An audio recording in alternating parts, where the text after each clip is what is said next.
ඔයා bike lover කෙනෙක් නම් ඔයා ආස කරන බයික් කැටගරි එකක් තියෙනවා. ඔයා බයික් පිස් එකක් නම් ඔයා හැම බයික් එකකටම ආසයි. හැබැයි ඔයා සාමාන්‍ය බයික් ලවර් කෙනෙක් නම් ඔයා ආස කරන කැටගරි එකක් තියෙනවා. ඒක ස්කූටර් එකක් වෙන්න පුළුවන්, නේකඩ් එකක් වෙන්න පුළුවන්, RC version එකක් වෙන්න පුළුවන්. ඒ වගේ මොකක් හරි කැටගරි එකකට ඔයා ආසයි. ඉතින් ඒ අතර තව සෙට් එකක් ඉන්නවා. ඒගොල්ලෝ ඇඩ්වෙන්චර් බයික්ස් වලට ආසයි.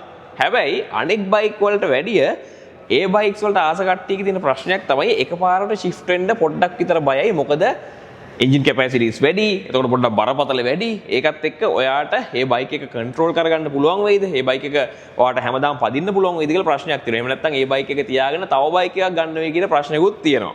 ඉතින් අන්න ඒකට මම හිතනවා මේක සොලියුෂන් එකක් වෙයි කියලා. මම ගෙනල්ලා තියෙනවා Zongshen Carrera එහෙම නැත්නම් Zongshen Cyclone Carrera 125 කියන adventure style commuter bike එක. මේක dual sport dual purpose bike එකක් විදිහට හඳුන්වන්න පුළුවන්. ඉතින් ඒකේ විශේෂත්වය තමයි නම කිව්වහම ඕගොල්ලෝ දන්නවා දැන් capacity එක මොකක්ද කියලා. ඉතින් ඕගොල්ලන්ට හිතෙයි ඒ capacity එකේ adventure bikes උත් තියෙනවද? එතකොට ඒක නම් පොඩ්ඩක් අපිට ගලප ගන්න පුළුවන් වෙයි කියලා. ඊට අමතරව ඊළඟ දේ තමයි අපිට dual purpose dual sport bike එකක් විතර. මේක අපිට light adventures වලට වගේම අපිට day to day පදින්නත් පුළුවන්. එහෙම නැත්නම් එක bike එකෙන් මේකේ වැඩ දෙකක් කරගන්න පුළුවන් හින්දා අපිට තවත් extra bike එකක් day to day වැඩ වලට තියාගන්න අවශ්‍ය වෙන්නේ නැහැ. ඉතින් අන්න ඒ වගේ bike එකක් තියෙන්නේ. Zongshen කියන brand එක ගැන කියද්දි Chongqing වල තමයි මේගොල්ලන්ගේ headquarters තියෙන්නේ. Zongshen කියන්නේ මේකේ founder ගේ නම. ඉතින් ලොකු history එකක් එක්ක එන මේ bike එකේ Cyclone කියන්නේ එක division එකක්. ඉතින් Cyclone division එක යටතේ bike categories ගොඩක් එනවා. Cyclone කියන නමේම තියෙනවානේ ඕගොල්ලන්ට bike එකේ performance එක කොයි වගේ වේද කියලා. ඉතින් ඒ ගැන තමයි අද කතා කරන්න තියෙන්නේ. ඉතින් සමහරලා කෙනෙක්ට මේ වෙනකොට ඩවුට් එකක් ඇති. මේ වගේ කැපැසිටි එකක් එක්ක ඇඩ්වෙන්චර් බයික් එකක් ගැලපෙයිද? තව කෙනෙක්ට හිතනවා ඇති.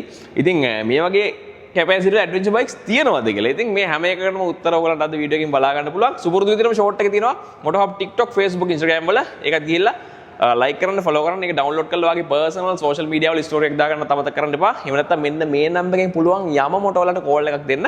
ඉතින් මේ ගැන සම්පූර්ණ විස්තර දැනගන්න කීනම්ම test run කරන්න, මේක purchase කරන්න, මේක after sales මේ හැම දෙයක්ම මේ number එකෙන් දැනගන්න පුළුවන්. වගේම ඔයගලන්ට පුළුවන් වීඩියෝ එක බලන ගමන් channel එක subscribe කරන්න.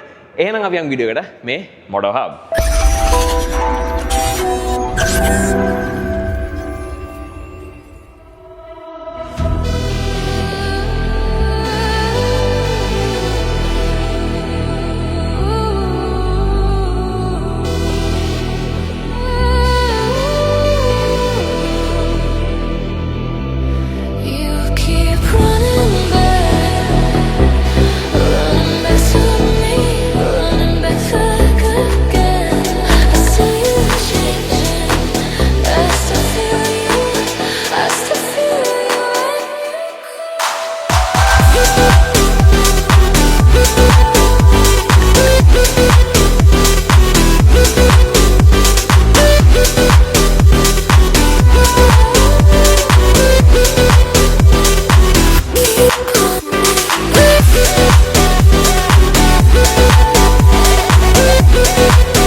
adventure bike එකක් වුණාම අපිට ඉස්සෙල්ලාම හම්බ වෙනවා අර ලොකු වයිස් එක. ඉතින් ඒක ටිකක් යුනික් ඩිසයින් එකක් adventure bike එකක. ඉතින් මේකත් එක්ක අපිට ඉස්සරහින් එන wind එක එහෙම නැත්නම් මොකක් හරි වෙන අතුහගේ මොන හරි වෙන්න පුළුවන්. ඉතින් ඒවත් එක්ක ටිකක් cover එකක් වෙන්න පුළුවන්. මේකෙන් full cover එකක් නෙවෙයි. නමුත් අපිට මේකෙන් හොඳ support එකක් වෙනවා අර comfort ride එකකට යන්න. ඉතින් මේක අපිට අනික් එක දේ තමයි මේක සම්පූර්ණයෙන්ම transparent. මේක ඇතුළනුත් අපිට එළිය පේනවා. ඉතින් මෙච්චර පහලින් අපි බලන්නේ නැති වුණත් අපිට සමහර අවස්ථාවල සමහර angles වලදී ඒක අවශ්‍ය වෙන්න පුළුවන්. ඉතින් මේක මෙන්න වගේ ෆ්ලෙක්සිබල් ඩිසයින් එකක් තියෙන්නේ එකපාරට හයි වෙලා නැහැ. එතකොට පොඩ්ඩක් මොකක් හරි වැදුනත් මේක එකපාරට ඩැමේජ් වෙන්නේ නැහැ, ක්‍රැක් වෙන්නේ නැහැ. මේ වගේ ෆ්ලෙක්සිබල් ඩිසයින් එකක් එක්ක ඇවිල්ලා තියෙන හින්දා මේක රිමූව් කරගන්න පුළුවන් විදිහේ අපිට ඩිසයින් එකක් තමයි බලා ගන්න තියෙන්නේ. පල්ලෙහාට ආවොත් අපිට හම්බ වෙනවා DRL එකක් එක්ක මේකේ full LED light එක.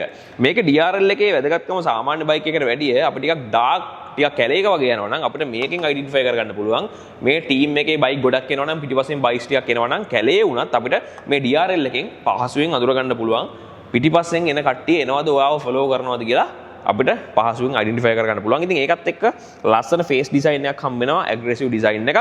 ඒත් එක්කම ඒරෝඩයිනමික් ෂේප්ස් ඉම්ප්‍රූව් වෙන විදිහේ ඩිසයින් එකක් තමයි තියෙන්නේ. මේක ඔෆ් රෝඩ් වගේම ඔන් රෝඩ් උත් අපිට හොඳට පර්ෆෝම් කරන්න ඕනේ හින්දා. ඒත් එක්කම LED මේ වගේ ටර්න් ඉන්ඩිකේටර්ස් හම්බ වෙනවා. සුපුරුදු විදිහටම අපිට ෆ්ලෙක්සිබල් ඉන්ඩිකේටර්ස් හම්බ වෙන්නේ. මේවා නම් අනිවාර්යයෙන්ම වැදගත් වෙනවා. මොකද අත්තක වදින්න පුළුවන්. එහෙම නැත්නම් වෙන මොකක් හරි වැදුන ගමන් අපිට ඩැමේජ් වෙන්න ඉඩ තියෙන ඉඩකට සම්පූර්ණයෙන්ම අඩුයි. පල්ලෙහාට આવොත් ලයිට් ඩිසයින් එකට පහලින් මෙන්න මේ වගේ ලස්සන ඩිසයින් එකක් එක්ක ඇවිල්ලා තියෙනවා. ඒත් එක්කම ඔයගලන්ට පේනවා ඉතින් ක්‍රෑෂ් බාර් එකක් ෆෝම් කරලා තියෙනවා. මේ ක්‍රෑෂ් බාර් එකත් එක්ක තියෙනවා ලොකු කතාවක් කියන්න. මම ඒක ගැන කියන්න පස්සට තියනකම් දැනට ඔයගලන්ට බලා ගන්න බලන්න මේ ක්‍රෑෂ් බාර් එක පල්ලෙහාටම මෙන්න මේ විදිහට කන්ටිනියු වෙනවා.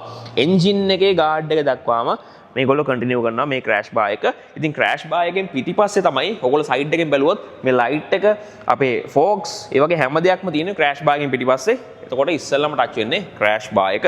පල්ලෙහාට આવොත් ඔයගලන්ට පේනවා ඇති මේකේ ෆෝක්ස් තියෙනවා. ඉතින් මේ ෆෝක්ස් වල ලොකු ට්‍රැවල් එකක් එක්ක තියෙන්නේ හයිට් එක වැඩි. ඉතින් සාමාන්‍යයෙන් ඔයගොල්ලෝ දන්නවා ඇඩ්වෙන්චර් බයික් එකේ ෆෝක් එකේ ට්‍රැවල් එක වැඩි.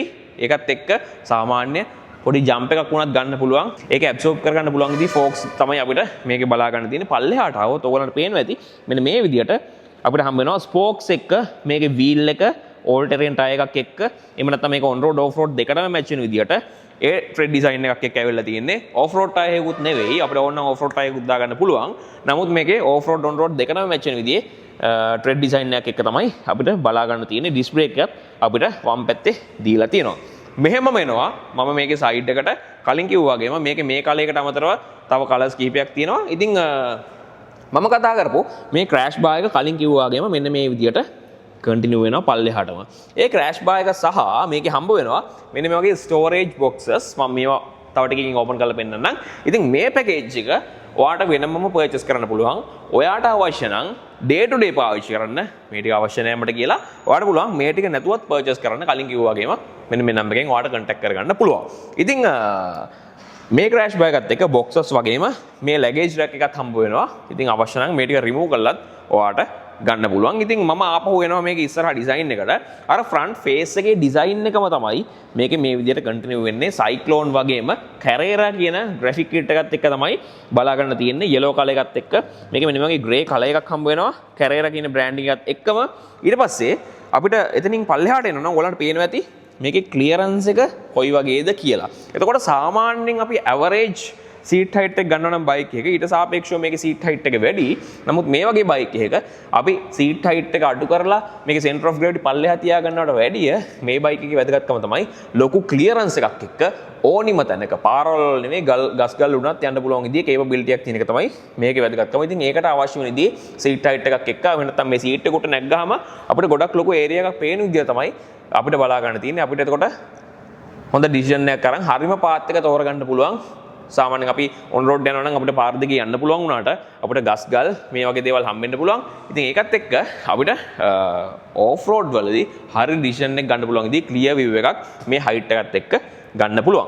ඒත් එක්කම රයිඩර් පිලියන් සීට් දෙකම අපිට එකම පීස් එකක් විදිහට තමයි බලා ගන්න තියෙන්නේ. නමුත් මෙතනින් පොඩි ගැප් එකක් ෆෝම් වෙලා තියෙනවා. මේ ගැප් එකත් එක්ක රයිඩරට පොඩ්ඩක් පිටිපස්සෙන් සපෝට් එකක් ගන්න පුළුවන් වගේම පිලියන්ටත් මේ ස්ටෝරේජ් බොක්ස් එක තියෙනවා නම් එයාට සපෝට් එකක් ගන්න පුළුවන්. ඔයගලන්ට පේනවා ඇති මෙතන පැඩඩ් සපෝට් එකක් හම්බ වෙලා තියෙනවා පිලියන්ට බෑක් රෙස්ට් එකක් විදියට.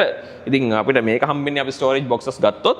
ඉතින් ඒ විදිහට තමයි මේක ඩිසයින් එකේ තියෙන්නේ. මේකේ grip එකත් හොඳ ලෙවල් එකක තියෙනවා වගේම සාමාන්‍ය අර කම්ෆර්ටබල් සීට් එකක් කියනට වැඩිය මේක ඩියුරබල් එහෙම නැත්නම් මඩ ඒ වගේ දේවල් ගෑවුනත් ප්‍රශ්නයක් නැති ඉක්මනට ක්ලීන් කරන්න පුළුවන් විදිහේ ඒ වගේම grip එක හොඳට තියෙන සීට් එකක් විදිහටත් මේක බලා ගන්න පුළුවන්.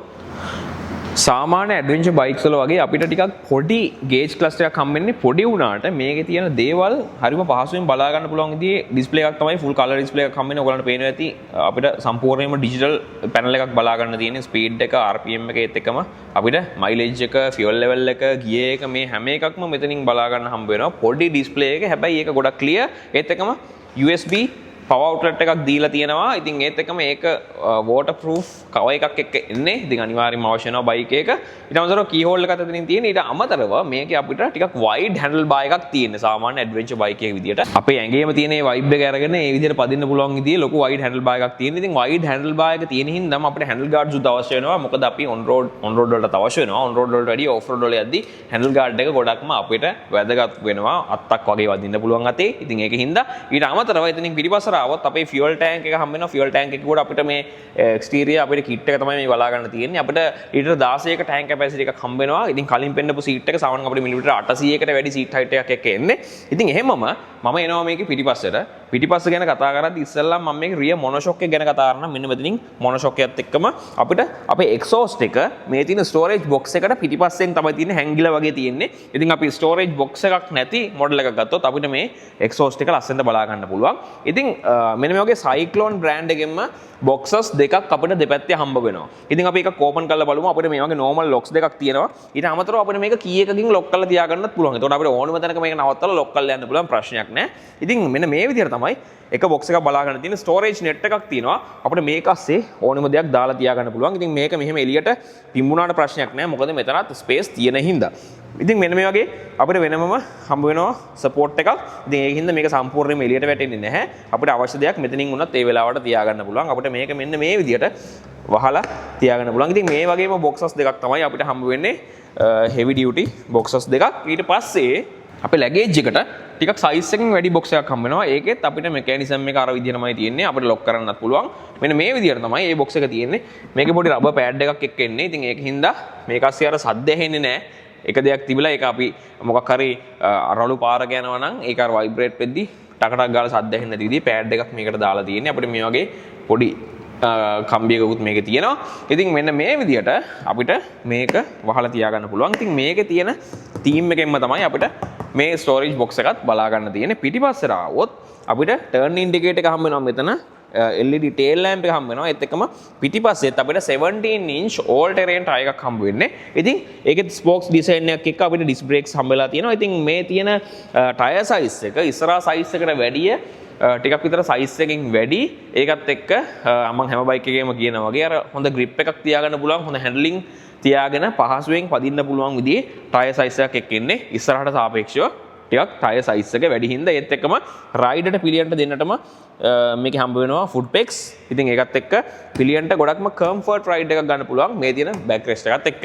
125cc air cooled 4 stroke 4 valve engine එකක් හම්බෙන්නේ. මේක Euro 5 standard එකත් එක්ක එන්නේ. ඊට අමතරව මේක සාමාන්‍ය horsepower එක 12.4ක් වගේ නියුටන් 10.2ක torque එකක් එක්ක තමයි හම්බ වෙන්නේ. ඒත් එක්කම 5 speed chain driven transmission එකක් ඇවිල්ලා තියෙනවා. ඉතින් ඒ විදිහට තමයි අපිට මේකේ තියෙන performance එක ගැන කතා කරන්න තියෙන්නේ. ඉතින් මෙතනදී අපිට මේකේ fuel consumption එක, එතකොට මේකේ තියෙන අනිත් performance එක මේක අපිට light adventure වගේම day to day use කරන්න match වෙන විදිහට තමයි design කරලා තියෙන්නේ. එතකොට අපිට අර adventure bike එක ගනිද්දී එන බය, ඒ doubt එක ගොඩක් දුරට අඩු කරලා තියෙනවා. අපිට day to day පදින්නත් මේක match වෙන හින්දා.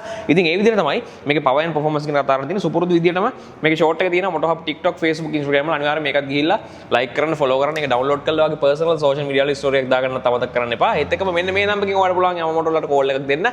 මේ ගැන සම්පූර්ණ විස්තර දැනගන්න තැන ඉඳන් purchase කරලා after sales වෙනකන් හැම දෙයක්ම මේ නම්බර් එකෙන් දැනගන්න පුළුවන් වගේම වීඩියෝ එක බලලා නම් channel එක subscribe කරන්න. එහෙනම් ඊළඟ වීඩියෝ එකෙන් ඉක්මනට හම්බෙමු මේ Motohub.